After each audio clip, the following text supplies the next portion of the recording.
Hãy hình dung bạn sinh ra trong một ngôi làng nhỏ, lớn lên, đi du học, thậm chí là đi du học tận châu Âu, khám phá cả thế giới, sống một cuộc đời đầy màu sắc. Rồi một ngày bạn nghe thấy tiếng gọi từ quê hương và bất chấp mọi khó khăn, đường xa, thời tiết xấu, tiền bạc thì ít, bạn vẫn quyết tâm quay trở về đúng ngôi nhà cũ, đúng con đường làng quen thuộc của mình. Điều này nghe có vẻ điên rồ, nhưng đó chính xác là những gì mà những chú cá hồi đã làm, và chúng làm điều đó với một sự chính xác đến kinh ngạc. Vì sao cá hồi bơi ngược dòng bất chấp những nguy hiểm, thậm chí có những con bơi ngược dòng chỉ để chết? Cá hồi là một loài cá di cư sinh sản, nghĩa là chúng sinh ra ở sông, lớn lên ở biển, rồi lại quay trở lại sông để sinh sản. Điều này khiến nhiều người ngả mũ kính phục, bởi vì chúng không quay về bất kỳ con sông nào, mà là đúng con sông, đúng khúc sông nơi chúng được sinh ra. Làm sao mà chúng làm được điều đó? Bí mật nằm ở khứu giác siêu phàm của cá hồi, một thứ mà ngay cả công nghệ hiện đại cũng phải chào thua, và nó định vị tốt hơn cả định vị GPS của chúng ta. Cá hồi khi còn nhỏ, khi còn là cá con thì nó ghi nhớ mùi đặc trưng của dòng sông quê nhà.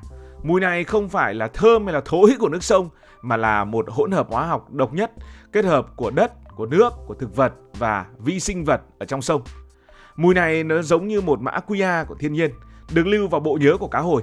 Sau khi lớn lên, con cá này nó bơi ra biển, nó sống vài năm ở đó, thì nó vẫn dựa vào mùi hương để mà tìm đường về nhà. Thật đáng kinh ngạc. Bạn có tin được không?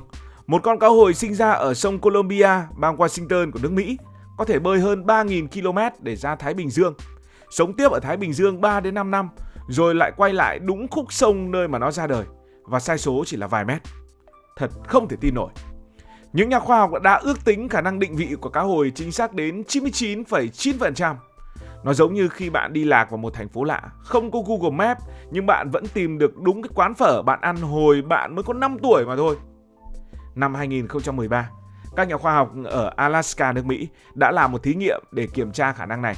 Họ mới thả 500 con cá hồi vào một cái sông nhỏ, đánh dấu chúng bằng những chiếc thẻ siêu nhỏ rồi chờ đợi.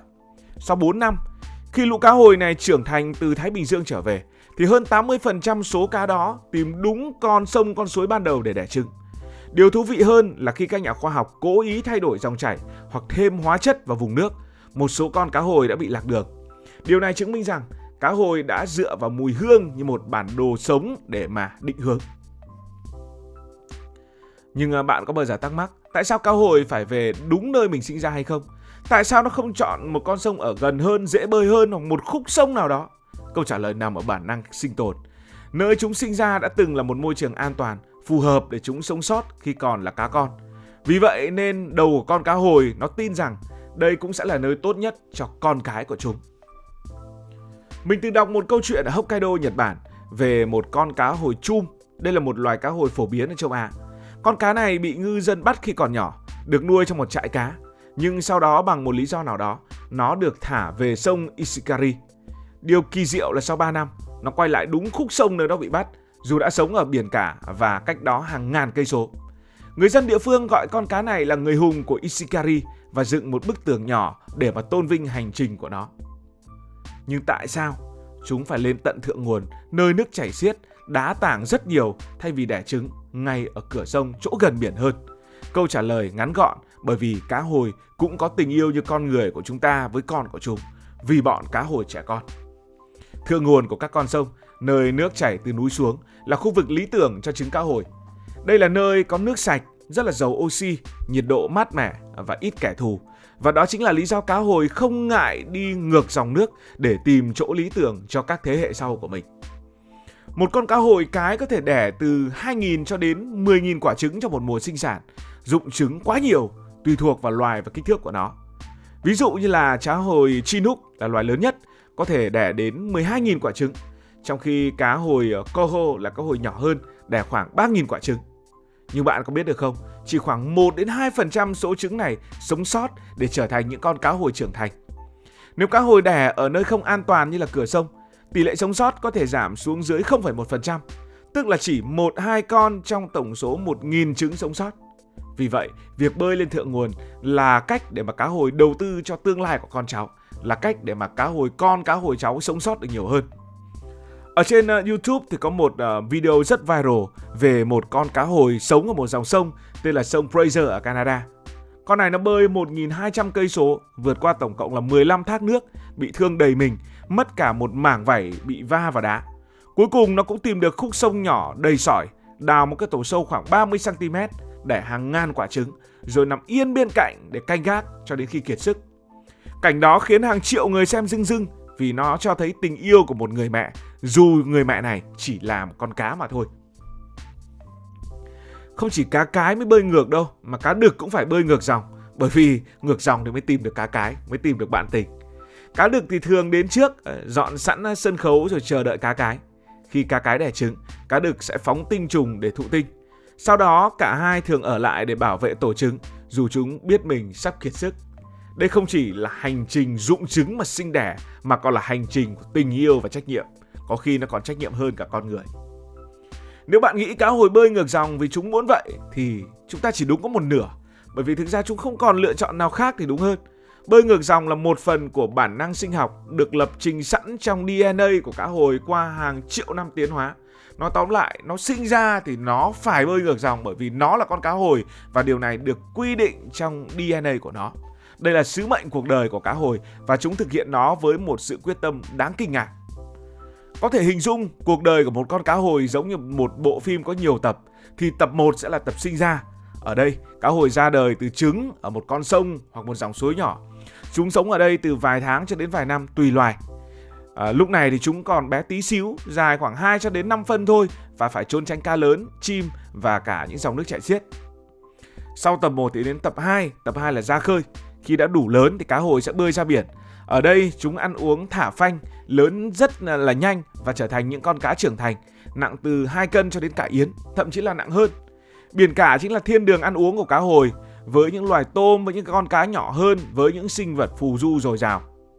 Và tập 3 chính là tập trở về. Khi đến tuổi sinh sản, thường là 3 cho đến 7 năm tùy loài. Hormone sinh sản trong cơ thể của cá hồi sẽ bật công tắc báo hiệu rằng hãy về đi. Chúng sẽ ngừng ăn, tập trung toàn bộ sức lực để mà bơi ngược dòng về quê của mình. Đây là giai đoạn rất khắc nghiệt vì chúng phải đối mặt với thác nước, với đá, với kẻ thù và với cơ thể đang dần kiệt quệ. Và tập 4 là tập cuối. Tập này là tập kết thúc. Sau khi đẻ trứng, hầu hết cá hồi, đặc biệt là những cái con cá hồi ở Thái Bình Dương sẽ kiệt sức và chết. Một số loài như là cá hồi Đại Tây Dương có thể sống sót và quay lại biển, nhưng mà rất hiếm, thường chỉ là làm được cùng lắm là nhiều hơn một lần trong đời thôi. Bởi vì một con cá hồi có thể bơi đến 30 đến 50 km mỗi ngày trong hành trình ngược dòng. Với tốc độ như vậy thì con người cũng khó mà đảm bảo được. Và để làm được điều đó, chúng đốt cháy đến 70-80% năng lượng cơ thể. Nói cách khác, cá hồi sẵn sàng cháy hết mình, sẵn sàng hy sinh cho sứ mệnh sinh sản.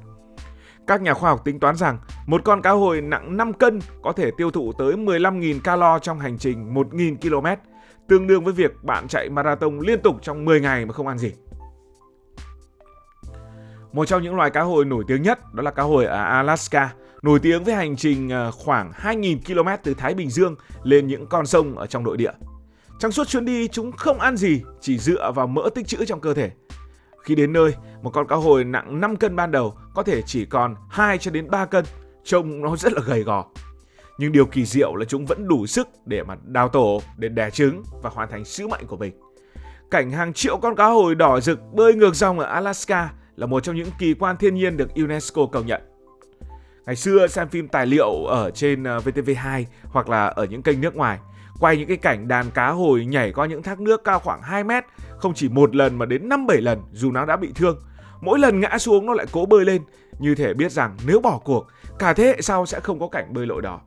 Cảnh đó khiến mình rất ấn tượng vì nó cho thấy sức mạnh của bản năng và ý chí sống sót của cá hồi. Và nó cũng chính là cảm hứng để làm cái video này. Không chỉ cá hồi, nhiều loài di cư khác cũng chọn cách bơi ngược dòng hoặc là di chuyển những hành trình rất dài. Ví dụ là chim di trú chẳng hạn, chúng bay đi rất xa, rùa biển cũng bơi rất xa, cũng có những hành vi tương tự như cá hồi để đảm bảo đa dạng di chuyển. Nhưng cái con cá hồi nó đặc biệt ở chỗ, nó sẵn sàng hy sinh mạng sống để hoàn thành sứ mệnh. Hành trình của nó nhắc nhở chúng ta rằng sự đa dạng, dù trong tự nhiên hay trong xã hội, chính là chìa khóa để vượt qua khó khăn và sự thích nghi với thay đổi. Cảm ơn vì đã theo dõi video này. Nếu bạn thích, hãy like, hãy đăng ký kênh và hãy chia sẻ cho những người bạn của mình. Xin chào từ bình luận viên Hải Thành.